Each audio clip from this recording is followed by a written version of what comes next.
and welcome to our spoiler film review. Start over. All right. Greetings from the collective, and welcome to our spoiler film review of Avengers Infinity War.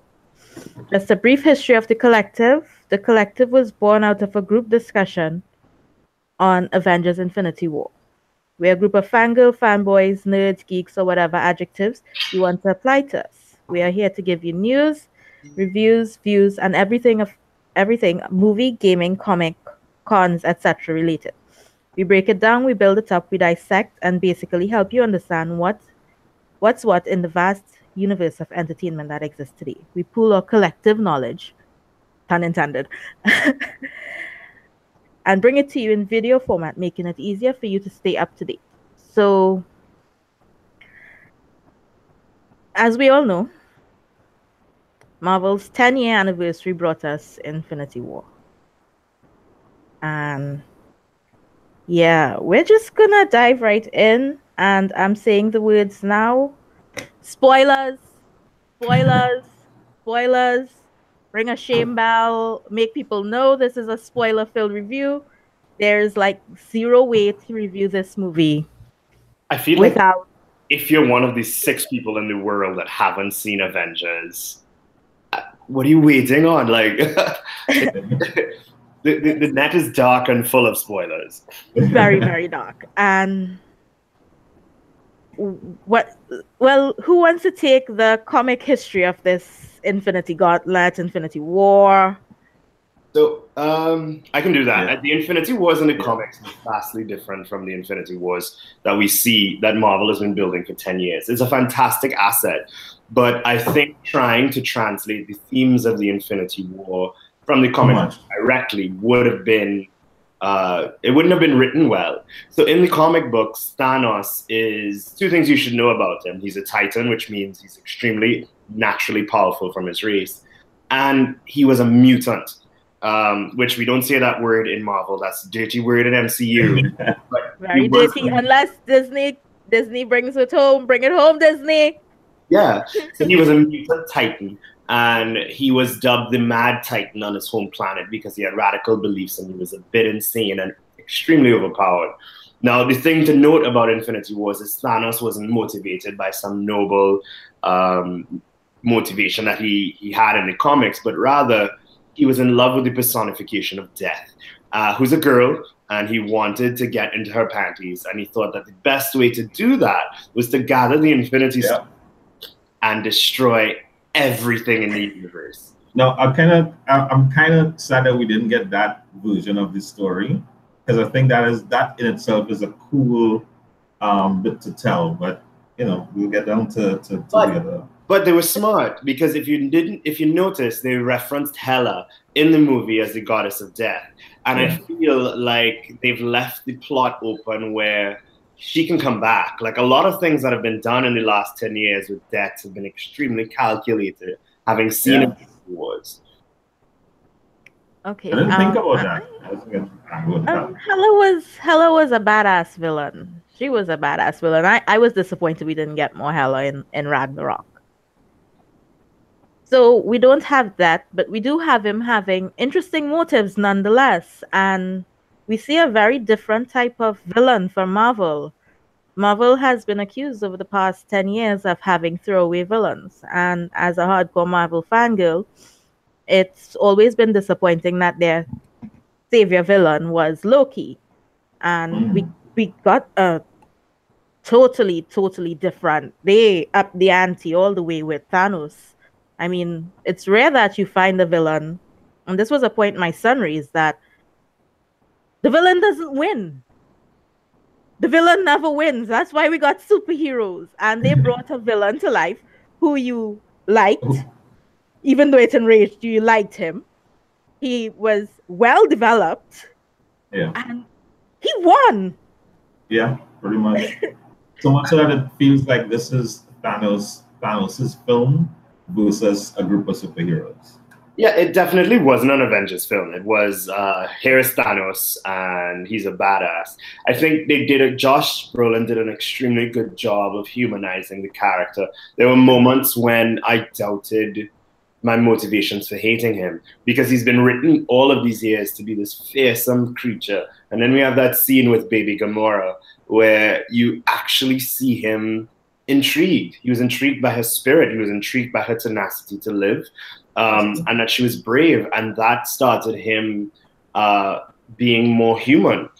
And I love that moment on the cliff when Red Skull. We'll come back to that. We'll come back to that. Okay.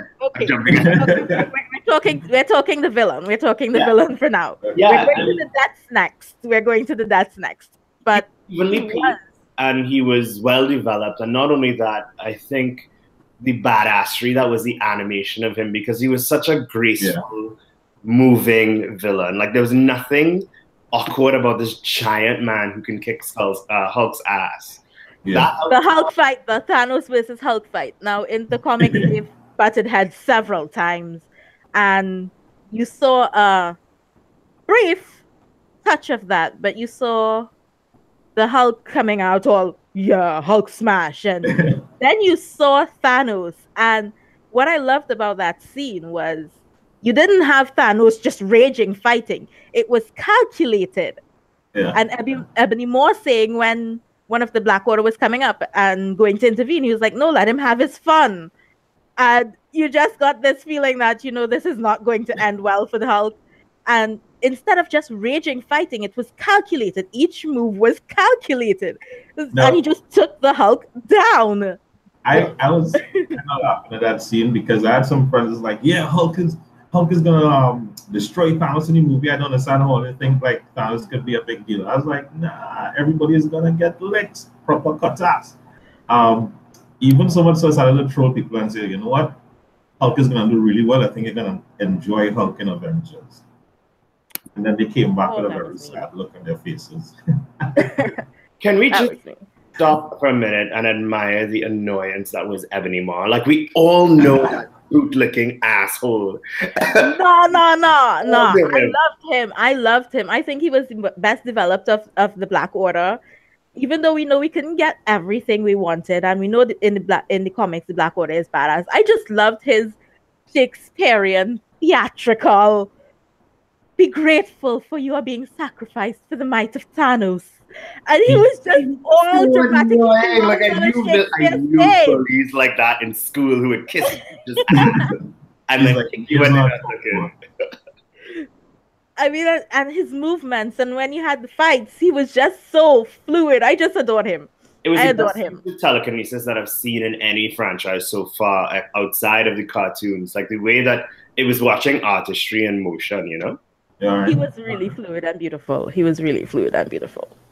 All right, so to bring it home, and the reason why we scream spoilers at the top of our lungs, the biggest take home from this movie was we knew we were going to lose people. We knew there were going to be deaths because of it's movies and people have contracts, and we went in expecting deaths, and yeah, we got deaths, but we didn't get the deaths we expected. We expected to say goodbye to the original Avengers, bye Iron Man, bye Cap, bye Widow. And the thing that you need to know about Marvel, and you saw it extremely calculated in Secret Wars and how they got the Peter Parker asset. Marvel knows how we fanboys and girls operate. So I wouldn't take any stock into who has contracts, who doesn't have contracts. Because if you didn't know, when they just collapsed, they did an extinction level event in the comics last year where they collapsed their ultimate asset into Marvel 616. And if you don't know, comics are broken up into alternate realities, and each alternate reality has their own thing. So there was Ultimate Marvel and 616, which is main Marvel that was at the same time. And they wanted the Spider-Man asset back. So one of the main motivations for it was, one, dealing with the mutants that they don't have access to for MCU and the assets that they don't have. So they put them in one side out of this event. And they were like, yo, if you don't give us Peter Parker, we'll kill him and bring Black Miles Morales because everyone loves him. And so Sony was like, fuck, we're not fucking with these guys. And that being said, Marvel's situation is orchestrated like a piece of chess, right? So we are actually going to be 100% surprised, I think, by who's going to come back next year. Because I don't think, looking at the contracts, it takes a day to do a contract. I agree. So I both of you guys, right? Do you yeah. think there will be a hint of FF at all? You think we'll go there? If what? Sorry. If there's gonna be a hint of Fantastic Four at all? I know that they're trying to amalgamate all of their assets back into the MCU. I don't think they will touch Fantastic Four for a little while because of the damage that was done to the property by Sony. It does leave it open for it because we have Galactus, we have Thanos, we have all those cosmic level entities that play in MCU. Like they talk about them and they reference them. It's like how they've referenced Magneto with the twins and not referenced Magneto in Age of Ultron. Like we know Magneto's their dad. It's somewhat mentioned, but they just talk about Omni as him, you know? So I don't know if they'll bring the Fantastic Four, but what I do know and what we should look for is one thing to note is that Robert Downey Jr. is tired of playing Iron Man. I feel like what they will do is they're going to take the debts that they have and bring some key people back that we weren't looking for. The question is, how far back in the movie are they going to fix? Are we going to get Loki back? Are we going to get Heimdall back? Are those forever deaths? We had, let's list off the deaths for these good folks. Yes. We had, in the first 5 minutes, dear Lord, they took Maloki, they took Heimdall. The next big death we had was Gamora. Yeah. And that Gamora's death played a purpose with the Soul Stone, since she was the only one who knew where the Soul Stone was. And we had the Red Skull coming in as a specter, explaining to Thanos that in order to get the Soul Stone, you have to sacrifice a soul for a soul. And that was a pivotal moment in the movie because, again, it comes back to humanizing the villain, where we saw Thanos loving Gamora. Now, before we even go further, let's just touch on Loki. I don't think Loki's dead. Loki loves himself way too much to be heroic, and he has his mother's witchcraft and a giant's power. So I 100% think that's a clone. Yeah, but Thanos made it clear there's no deaths, there's no resurrections this time, and he snapped his little neck. Now, don't get me wrong. I want my Tom Hiddleston Loki to be alive, but I don't think it's dead, yo. I think I don't think his tricks will work on Thanos. I don't think his tricks will work on Thanos. I think it's final. And to come down to the end of the movie, the last 10-15 minutes, we had what's now being called on the internet the dusting, where we got that moment that I don't know for anybody else, but I will raise my hands. I wanted that snap. I wanted that snap of Thanos' fingers. Oh yeah. And we got that snap with the glove, and half of existence is wiped out. It's that line. Next time, go for the head. Yeah. And we lost a lot of the new people in the MCU. We lost Doctor Strange, Spider-Man, Drax, Mantis, Black Panther, Groot. We lost Bucky. We lost Falcon. We lost a lot of folks. I was surprised. Fury. We lost the girl from Agents of S.H.I.E.L.D. We still don't know the repercussions of Maria Hill. I was surprised that did Panther and Spidey. And I wish that we weren't also aware, because it was like, yeah, whatever. We have a Spider-Man movie and Panther movie coming out. But I wish those would have hit a little bit heavier, you know? No, but we don't know is the timeline. Timeline. That Bingo. Because those movies can land before Infinity War.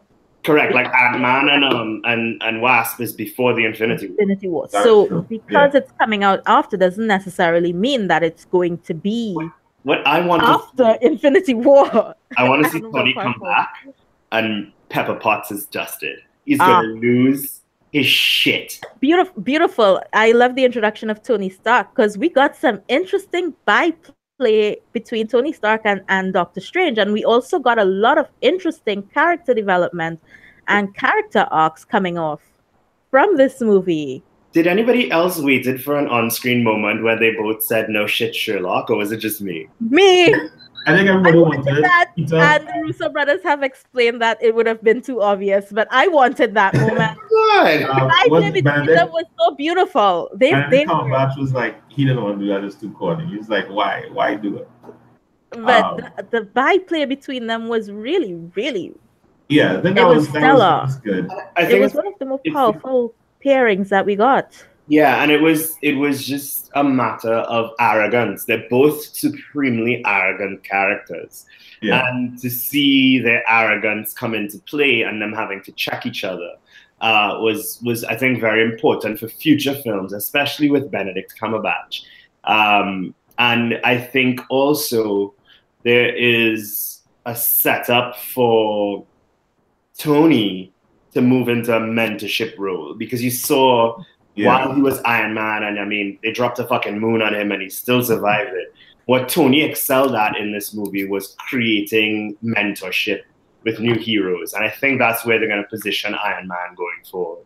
He got some really good action scenes though in this film. Like, wow. That nanotech suit. But that suit was fantastic. And we also saw the Iron Spider suit from the comic. Yes, which was amazing. For Peter, it was well played, and the suit is freaking fantastic. We finally have a Peter Parker that is good at Spider-Man. Like, Tobey Maguire was a great Peter, but a shitty Spider-Man. And then the new kid, what was his name? Andrew Garfield. Yeah, Garfield was a great Spider-Man, but a shitty Peter Parker. And Holland has managed to get that fun, that line when he was like, "Oh, we're using our made-up names." We got the Spider-Man from the comic, who's a smart-ass, wisecracking kid who's just struggling to keep his head above water and just survive. I think that's why he's one of the favorites from the comic, because he's so relatable and approachable, and he's all of us. He's sitting on the front. Like, if you read online, that scene where he died, that was improv. Yeah. It was. It was? Okay, I did not see that article. I think it's good that you brought up the improv thing. I think, like, when you look at some of the behind-the-scenes commentary, when you're talking to the directors, a lot of these guys now, I'm not sure if it's like a Marvel thing that they're doing, but they have their script, they have their plan, but they are giving like a lot of their actors freedom to improv. To shape the character. You see that with Chris Hemsworth's Thor. But that's something that that isn't new to Marvel. Marvel started that way back in 2008, because I don't know if you guys know, there wasn't much of a script when they started with Iron Man back in 2008, and some of the most powerful moments and scenes were actually Robert Downey Jr.'s improv. Okay. And so that's in their DNA from day one. That's in their DNA from day one. One thing that Marvel does well that other franchises have failed is they're creating moments. And it was very touch and go for me when I first saw Infinity. Like, I wanted it, but I was just so confused as to how they're going to take all of these characters and weave them together in a meaningful way.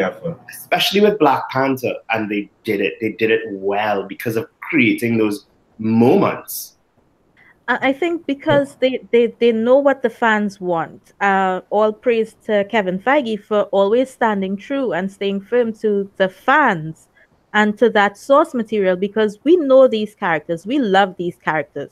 These characters shaped our childhood. They still shape our adulthood. They are such a strong part of our lives that we want to see them done correctly. Yeah. Each character, for me, my personal favorite. When I see a Bryan Singer's mutant story, I die a little bit inside, you know?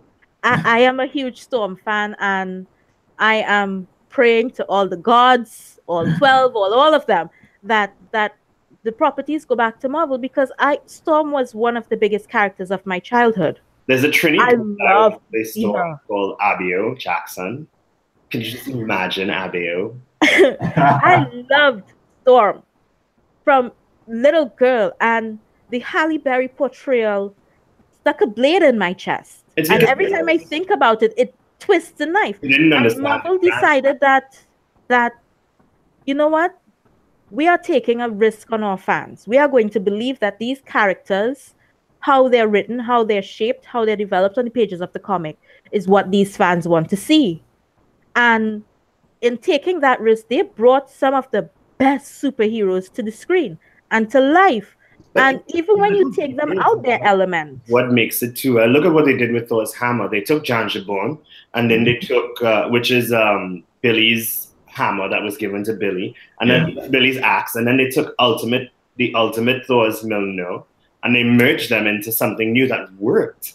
because the MCU sits in between Marvel 616 and Ultimate Marvel for people that didn't know. And it brings so much beauty because you know the characters. When you see them interacting out of their element, you know what to expect. And it gives such a beautiful dimension and depth to Infinity War because you had all these unusual pairings.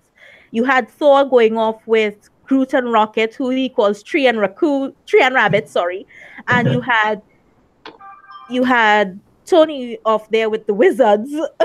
Tony and Iron Man off there with the wizards. Then you had Star-Lord, Drax and Mantis meeting up with Tony, Doctor Strange and Spider-Man. And you had all these fun interactions and byplays. And because we know the characters, we knew these things could work. And they put it on screen for us to see them working.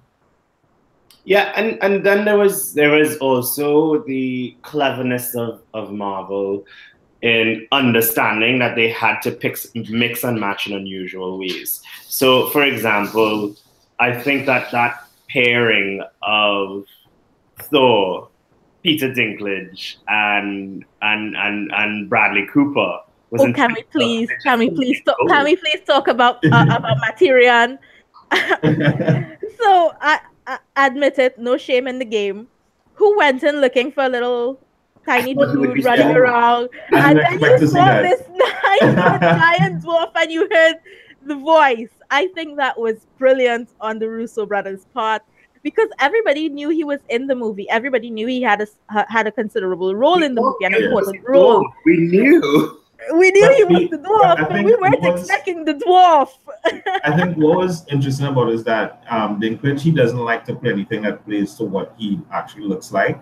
So people didn't expect him to be like a small dwarf in the film. And then to see how he was still the dwarf, but like 10 stories high was fantastic. And vulnerable. He gave us a very vulnerable. He gave us a beautiful portrayal because he has guilt over doing the gauntlet for Thanos. Because he did it to save his people, and then Thanos still went bye-bye and wiped them out. And he played really well to that. He's a stellar actor.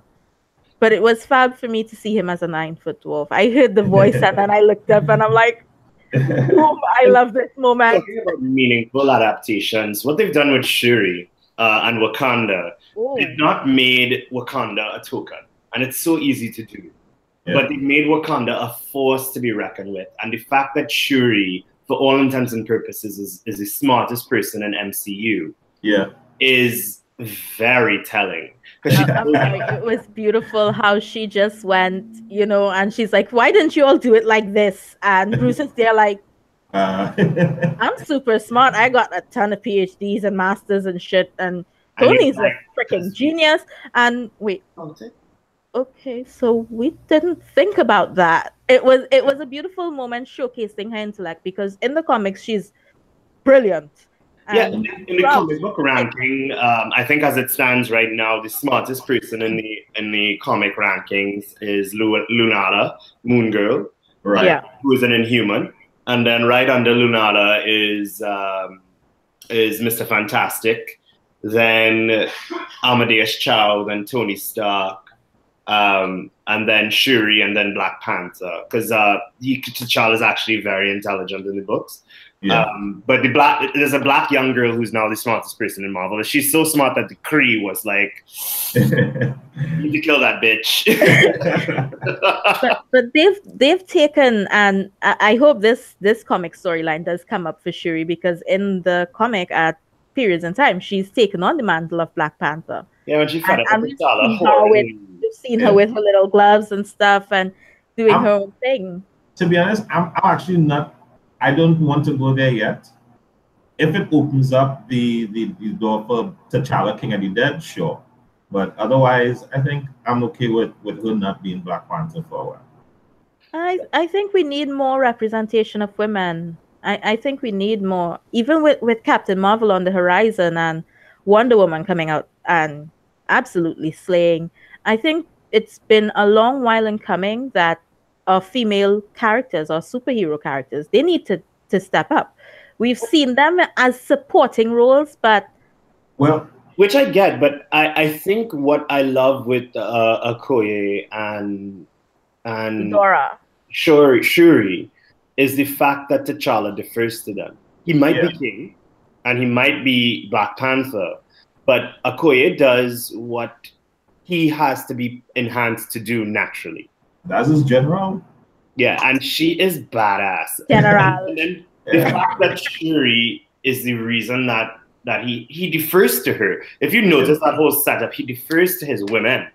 Yeah. And they run this as a committee. The scene that I loved in Black Panther was when you saw how many women were on the council and the fact that he's not doing anything without equal consent from all of the tribes. He's not like, I am King T'Challa, do this. There was an old woman, there's a young woman, there's his mother, there's Shuri, there's Okoye. They all have a seat at the table, which I love that is coming from Wakanda. I think what we need more is I would love to see some of the mutants get their own. Like, we need a Storm's origin story. I have a feeling in my heart they're gonna butcher Black Phoenix. Like, we don't talk about those. We don't Yeah, talk about those. I don't know. We don't talk about those. We're talking about good things, dude. We're talking good things. I'm interested in New Mutants, though, but we'll table that for another discussion. Nice into that film. All right, so bringing it back home. All right, so we had Captain America, and well, everybody was disappointed we didn't get that Steve Rogers, Tony Stark face-off, but who else got a little moist at seeing Nomad in the shadows? I like that entire squad. I like that entire squad. So his entrance, Widow, Falcon, I love Proxima Midnight from the name to the character. I just think she's awesome. Yeah. And, I wish I'd seen more of her. She I love the guy who looked like he must have been a Kree. He looked like the guy who's the nemesis with her husband. Yeah, he looks like the guy like the Fantastic Four Kree. Is it Kree? Yeah, it's a Kree. He must have been a Kree. But what people don't know too is that the Proxima Midnight, the guy, her husband, obviously. The big thing was his brother. So they're a family. And Ebony Maw was just an outsider that he had from young because of his talent with television. Okay. Yeah, so Proxima Midnight was married to the guy with the staff, which is why he was super pissed off when they kicked his ass. Yeah. But that whole scene was fab. I think when you saw the shadow, because nobody's looking there, and then you saw the shadow with the train passing, and she throws the spear, and my boy just does this and catches it.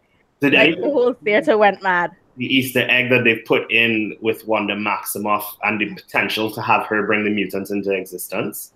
But I was wondering about that. It's good that you bring that, because I like that is a great opportunity to do so.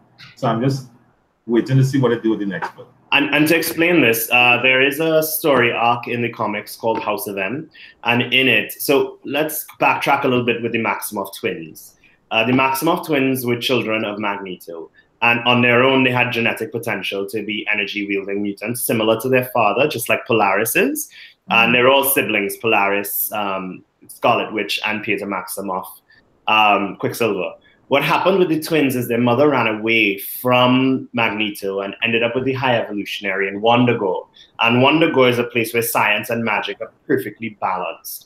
And what happened in Wondergo was that energy altered the powers of the twins. So Wanda Maximoff ended up with the ability to manipulate reality. And what she was doing is she was pushing probability to do things that she wanted to do. And Peter became super speed. What happened in House of M was the same thing that we're seeing being built up, where Vision fell in love with Wanda and they had a real relationship. They actually had children in the books. And it was because of her powers subconsciously giving her children. What happens is the souls of those children, the children died and Vision died, and that drove her insane. And she manipulated reality on a massive level, changing the world so that mutants were in charge of the world, and Magneto's house, which is the House of M, was a ruling faction. Now, what they've done by emulating that love story between Vision and Scarlet Witch is very important, especially since they've repeated a number of times that she has the same powers as the Mind Stone. It means that there's potential for Wanda to be able to manipulate reality on a subatomic level. So they've created an excellent plot device in her. So she was dusted. So I'm just pointing out she was dusted. Yes. You found she wasn't that good? No, she was dusted. She was dusted. She disappeared. She was part of dusting. So, but we'll come to predictions in a bit. We'll close off with our predictions because we gotta keep hitting the notes on this movie. Go ahead, James. One thing I just want to mention quickly. I feel like she was, aside from Thor, who was literally godlike, his power levels was incredible.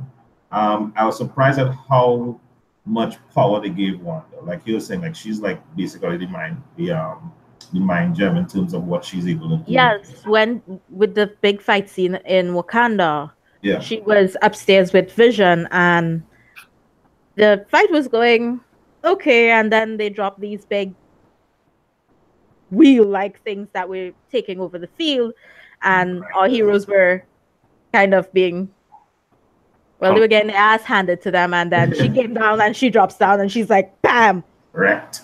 And Okoye is like, why was she upstairs all the time?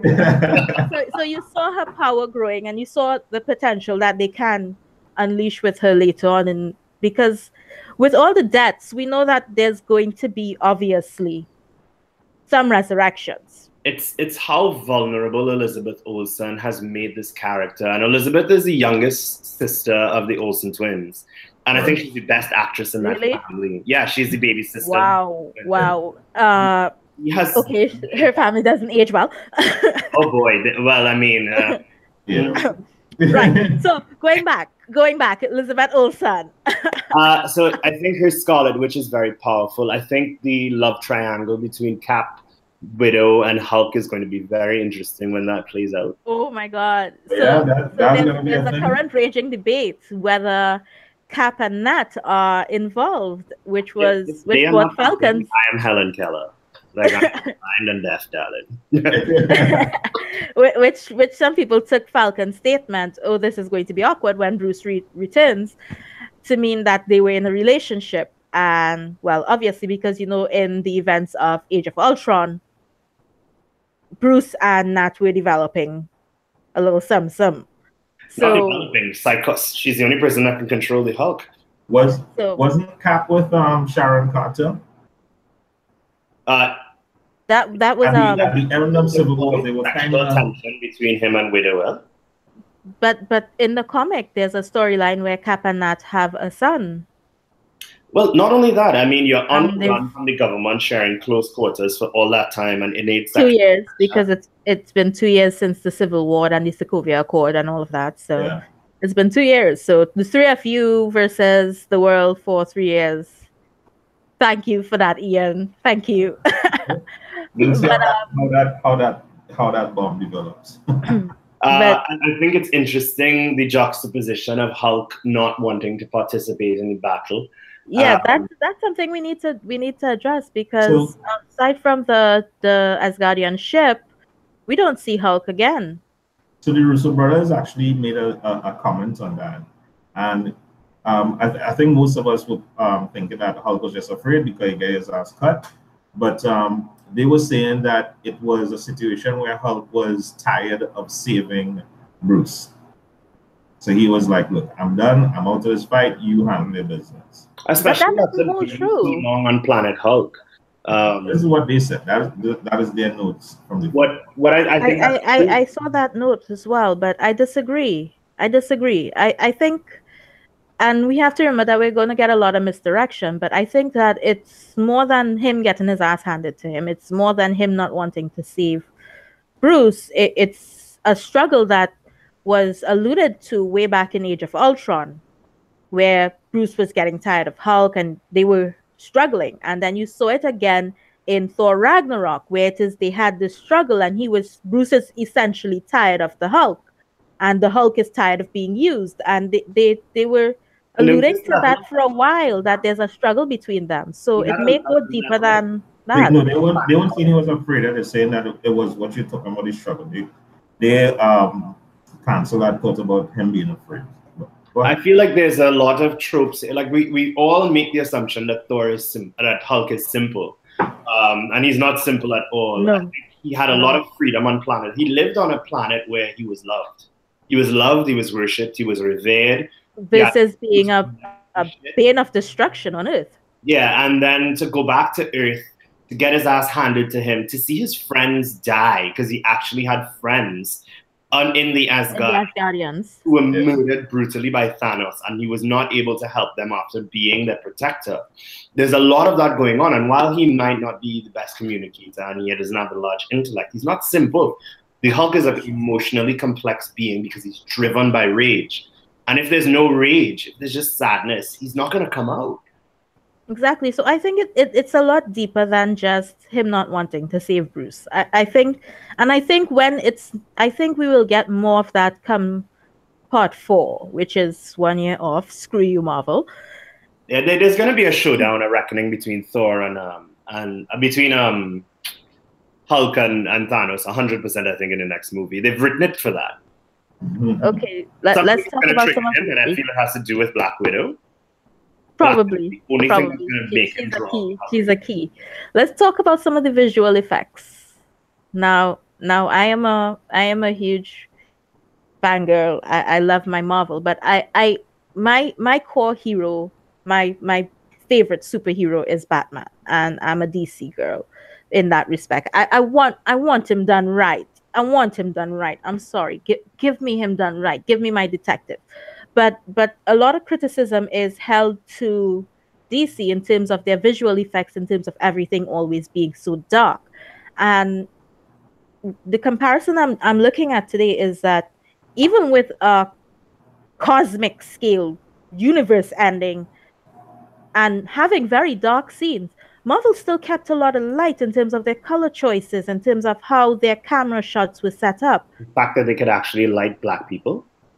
We're going there. For one. I'll make a deal. We'll do a review of Black Panther and we can talk. We'll touch that one. But in terms of just how they scale their things. I was worried about Thanos, boy. Like them pictures that we saw of Thanos, he was looking like a fucking Ivan Ooze. Yeah, we're getting that, but he was well lit, he was well colored, and I like that they took away some of the brightness that pops on the comic page, because we know it's not going to pop necessarily just as well on the screen. And you could always tell the transition of location with Marvel, where when something's like on Titan, and I wonder if this was a deliberate color choice. We had a lot of the orange hues as well. That's because of the soul. Right? Yeah, and then we had the Soul Stone being orange as well, and then we had again the coloration of orange when Thanos achieved his goal and is sitting down watching the sunrise on a grateful universe. Also, I feel Marvel spent their money on their animation, but they did it on their directing. It was one of the movies where, like, Raccoon, Groot, the voice direction that they've given a lot of their animated characters made them alive. Like, there was at no point that I was watching this that I couldn't believe that Thanos was real. And sometimes with DC, their animation, the way that they build their monsters is unbelievable. And Infinity Wars did a great job, like being smart about how you did Dinklage. The coloration of Thanos that they fixed after they realized fans were pissed because they fixed it. Raccoon Rabbit, Groot. Groot communicates with one word at best. 3 words. I am emotion that Vin Diesel carries in Vin Diesel is a genius for that. I dislike the Fast and Furious, but he does Groot a credible job. Like I was in Africa. Like I've actually been to Africa. A mental institution. You know, like I've been to Africa before, and I saw Africa. I didn't see Americans trying to be African. You know, the costuming. So if we just comment on like the technical achievements that they've done here, I think like Mark Bernard, like when he was making comments about Infinity War, like this is something that, by all intents and purposes, should not exist. This 10-year stretch of storytelling. And I think what is so good about what Marvel has achieved, and all the people that are working with them, is that they seem to learn from film to film and apply it to the next project down the road, which is fantastic. Because now we get the energy of what's happening in Wakanda. We get the energy of like telling certainly scenario for like we're in a cosmic space from Guardians of the Galaxy and Thor, and it's amazing. Like, and then they're able to put it together in Infinity War in the end. So now we have like all these places, but it's all connected. We believe it. It looks brilliant. Amazing. But again, the transition as well. You can always tell when you're somewhere else because the lighting is different, the colors is different. And it was something that I had a problem with in BVS and in Justice League. Now, in the comic, you guys know this. Metropolis is bright, Gotham is dark. But you can never really differentiate where you are in DC movies because everything is dark and gritty and grimy. And that's something they got right even since Doctor Strange. Like every time Doctor Strange jumped from location to location, you could tell. You felt like you were in... The lighting is different. The energy is different that's coming across to you from the screen. And it was beautiful because you're moving through even on the different planets when you're out in space with the that scene with the moon. Like when you drop the moon. Also, the way that they used Tony's nanotech was very clever. Whoever animated that had a great understanding of the mechanics of nanotechnology. And Marvel is good at the physics of their world, right? Their physics and chemistry always make sense. That's a rule of thumb in the workroom. There's like a Bible of how physics works. Like there's a way that telekinesis works. There's a way teleportation works. And you see it expressed in this very well. And the visual effects, like Ebony Maw, I just wanted to punch his fucking face. And that's because they did a great job animating him. And the girl with the horns, like the Proxima Midnight face, like the little drops of black that merge from horns into her skin and then her hair. I love her. She's awesome. The details, the small details go a long way, and their visual effects go a long, long way in terms of what we see on the screen. And it's a credible job to everybody, not just the directors, because we know those guys do their bit, and we know the script writers do their bit, but all the people who do their visual effects. I need that shield thing in my hand, like the wardrobe department on that. Yeah. I mean, their wigs were on point. Black Widow's hair looked like a woman who hasn't seen a fucking hair salon in 2 years. That is attention to detail that you could, like, she looked distressed. She needed to go to fucking Vidal Sassoon and get a mani-pedi, But they put a lot of detail as well in, and you see the effect. You know that time has ravaged them.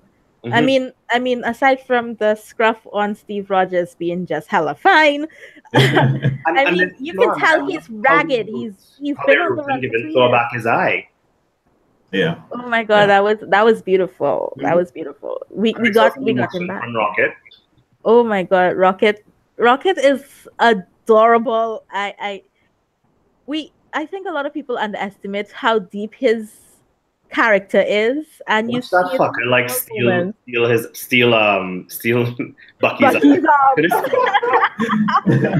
How much for the arm? Have you read the script notes for what Groot said to him at the end? Oh my god, no. I saw that James Gunn recently revealed, I believe it was yesterday, the reveal came out that when Groot is dusting, the word he says when he says Groot means dad. Oh yeah. Thank you, Marvel. I did not cry enough. That was awesome. As if Peter Parker seen it, just like, ugh. Peter Parker hugging Mr. Stark. I don't feel so good. I don't hugging Tony, and I don't want to go. And that is the one thing Tony was afraid of. Why he pushed Spider-Man away. That was big. They realize, and that's why I think when he goes back to Earth and Pepper Potts is dead, that he is going to lose it.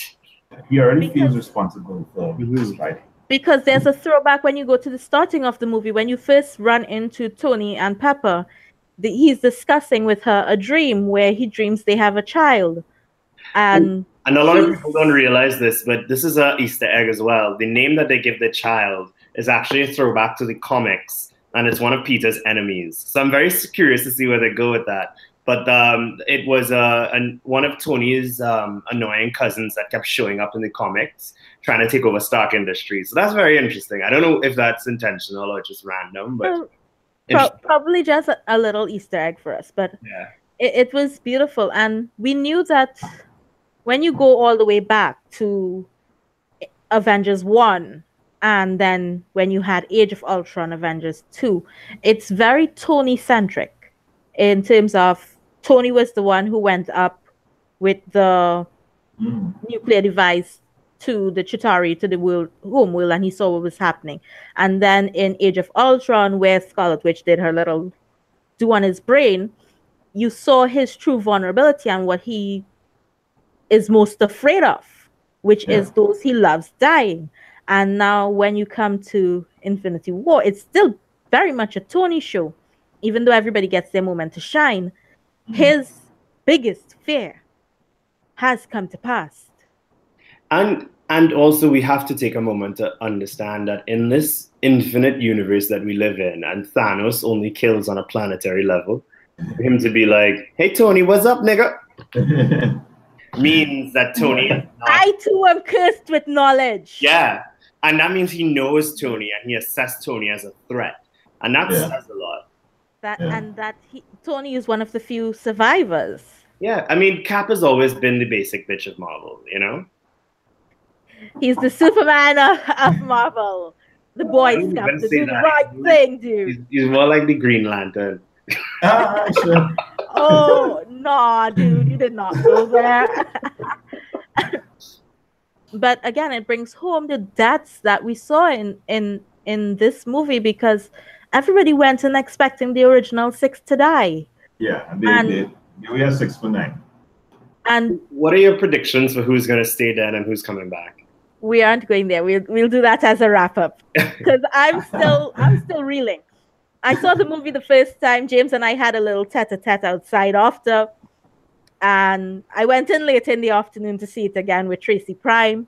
And having seen it in the morning, been literally shell-shocked, shook, disturbed, confused, insane.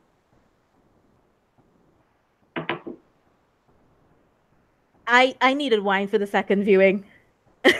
I had wine with me 3 times, and each time there's something else to see that I missed. Yeah. All right. So we've seen we've discussed a lot. There's still so much more to dissect in this movie. There may be a part 2 to this where we bring in some of the other Tracys to add some new dimensions. Let's go to post credits. Let's go to the post credits and then thoughts and predictions. Post credits. We had Nick Fury, who everyone was looking for the entire movie. He wasn't there. He was just in the post credits with Maria Hill, driving along, talking about the stuff over Wakanda, which we assume is Thanos, because the timing of it would coincide with Thanos' arrival in Wakanda. And we see Maria Hill dusting. We see him pull out the old school 1980s, 1990s pager and pressing send. And he's dusted, gives us a beautiful swear word, and we see the Captain Marvel image, which I think was lost on a lot of people in the cinema. There's like, okay, they don't understand. They don't understand. Yeah, that's another hint that they might bring the mutants back. So Carol Danvers is a very interesting character. She, on her own, is a military genius. She's a pilot. She's a very well-trained hand-to-hand combatant. Even before her powers, she was a great ally to S.H.I.E.L.D. and the armed forces. And at the time, there was a Kree. And if you don't know what the Kree are, they're this very intelligent species that was going towards extinction. So they started experimenting We've had them hinted at in Agents of S.H.I.E.L.D. and in humans. With what brings Phil Coulson back to life. We've had them in Guardians of the Galaxy, the first one, because Ronan the Accuser is a Kree. They have the war happening with and what the Kree do is Xandar. They excel at genetic manipulation. So they started experimenting with human DNA, and that's what gave us the Inhumans. And the Kree, there was a Kree character on Earth named Marvel, who's going to be played by Jude Law.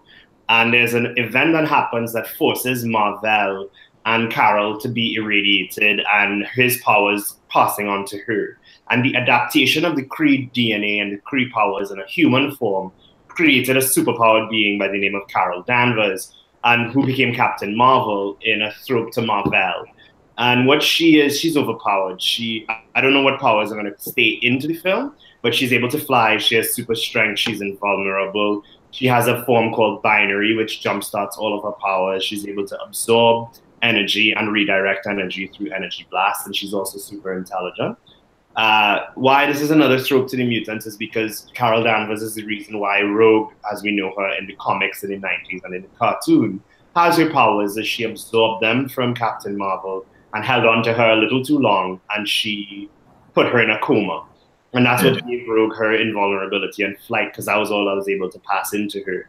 So Carol, if anybody can push the story, it would be Carol. And her movie's set in the 90s as an origin story. So we're going to see how she got her powers and her interaction with Marvel. And that's what's coming out just before Infinity War. So it's going to give us some clues as to who's coming. No, so, just quickly, I think a lot of women are going to be very excited for this film when we start to see things coming out. I think it's going to be a good, just as good a moment, I think, as Wonder Woman. At least I'm hoping so. So looking forward to that. I have a lot of faith in Brie Larson. The way that she did Scott Pilgrim versus the World. Yeah. I will say this. For 10 years I've been saying it, and they have yet to prove me wrong. Marvel rewards the loyal. Yeah. Marvel rewards the loyalty. So I have never been disappointed in a Marvel movie. I may have been disappointed in parts of the movie or in certain choices, but overall the movies are at best enjoyable, at worst soul ripping. Thank you, Infinity War. What I was good about Brie is, if you remember that scene in Scott Pilgrim versus the World where she sang Black Sheep, that's actually her.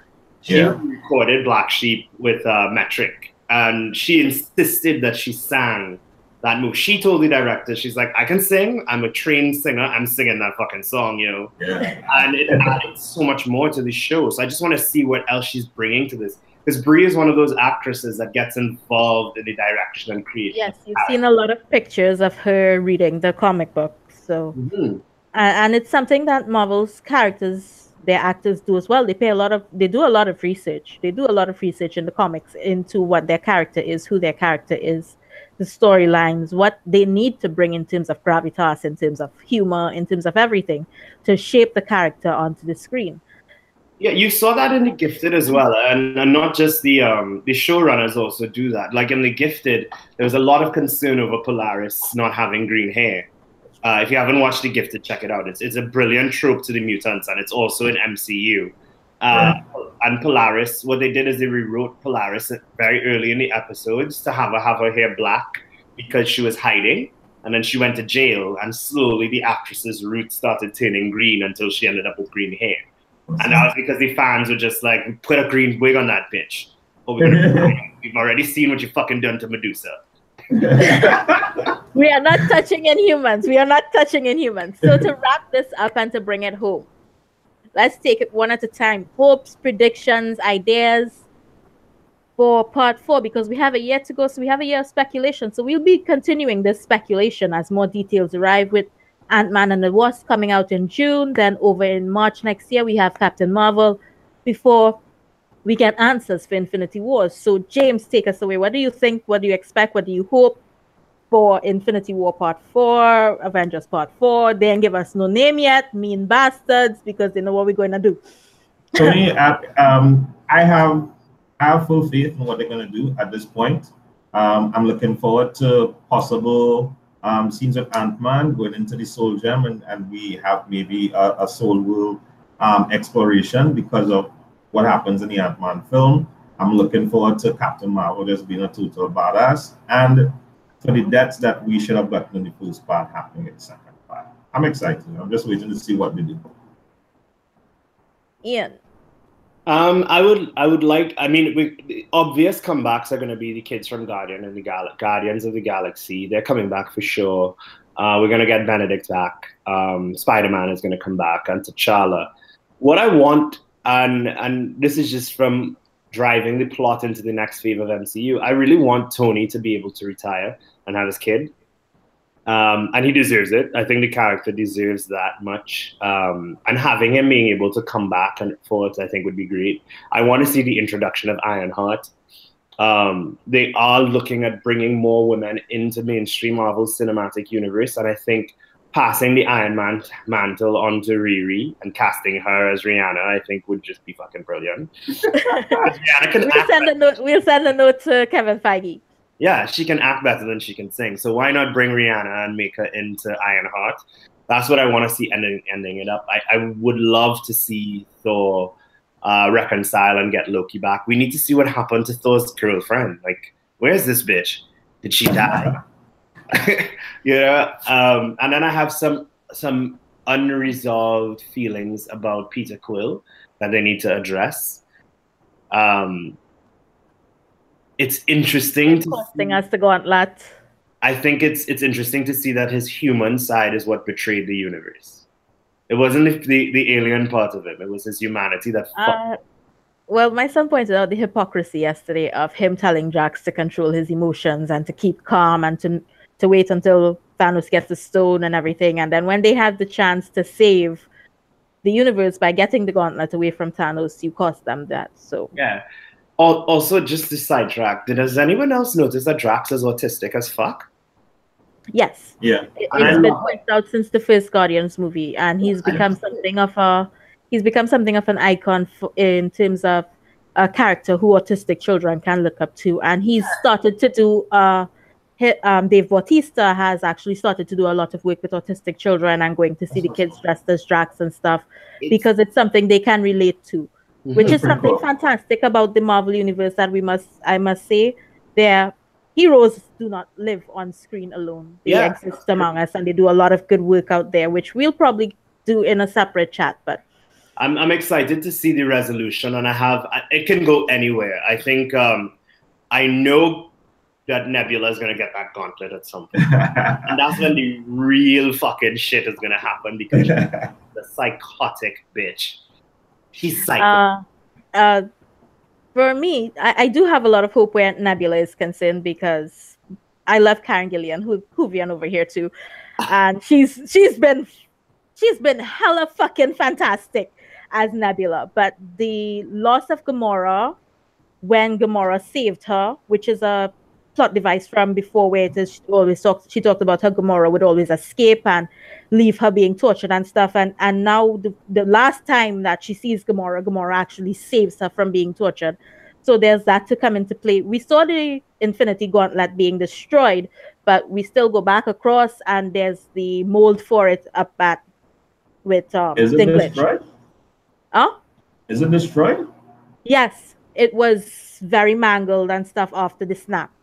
Yeah, but not destroyed. I don't think we don't know if it's been destroyed. We don't know anything at this point. It's just it's all mangled and shit. So, but he still has control over the Infinity. He still has the stones. But remember, the gauntlet was built for him to be able to channel the power of the stones. And if it's mangled, yes and no. So the gauntlet was made in order to harness the collective power of the stones, right? As an individual, and because of Thanos' ability, he can use any one of the stones individually. So he could just use the reality stone. Well, this is what I'm saying. But one of our heroes may need a new gauntlet, and you have the mold for it sitting there doing nothing right now. So that's an interesting area as well. Because if I was the dwarf who made it, I would have fucking destroyed it. Why are you showing me this gauntlet mold there? And we know the forge is back up. We know Thor got it working temporarily, but there's always. And then you have the reality stone in play, time stone in play. I do not think it's going to be as simple as somebody snapping and reversing.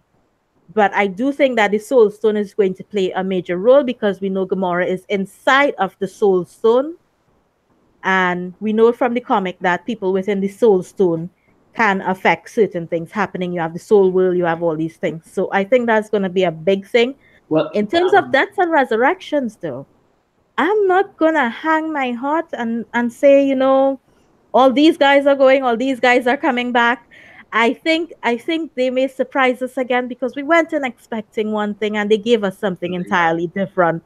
So I'm not gonna say who I expect to come back because I have no expectations. I went in expecting to see Iron Man die and Iron Man live. I went in expecting to see Cap die and Cap lived. I went in expecting Doctor Strange to walk away normal and he's gone. So we That have is a lot what's going of to make it fun. we have a lot of speculation, and as things progress in terms of the movies coming out, we'll get more ideas and more thoughts and more directions. But personally, I want to see the Soul Stone and Gamora coming into play. Definitely want Nebula to kick some ass, and I definitely have no expectations and predictions in terms of that. Well, and also just for people who don't know how Infinity Wars was resolved in the comic books, Nebula got the gauntlet from Thanos, and she reversed everything but her actually having the gauntlet. And it forced Thanos, because she went insane with the power, and it forced Thanos to join up with the Avengers to kill her to get it back. So there's always that. Somehow, I don't think they're going to give us a Thanos Avengers team up because I don't think the Avengers want to see Thanos right now. Anything is possible. With a crazy Nebula with an Infinity Gauntlet. But I will say, Josh Brolin was the real breakout star for this movie in terms of him and Cable. He was totally fantastic. His motion capture was freaking stellar. His depth to the character, his actions, his movements, his voice with Gamora. And there was this scene on the Asgardian ship where he gets the Tesseract and he takes off the helmet and he takes off the armor as if to say, you know what? I don't need this shit to wield 2 stones. I don't need any protection. Look at me, I'm a badass. One of my favorite moments was Ebony Maw explaining Thanos' personality, like the standards he held his children to, when he was just like, if I took your corpse, still alive, with the stone on it, there will be judgment. Yep. Like, as a West Indian, you know that judgment is a Thanos basically was a West Indian mother. Like, you realize that, right? Impossibly high standards. You cannot please a West Indian mother. They don't play. Caribbean mothers don't play.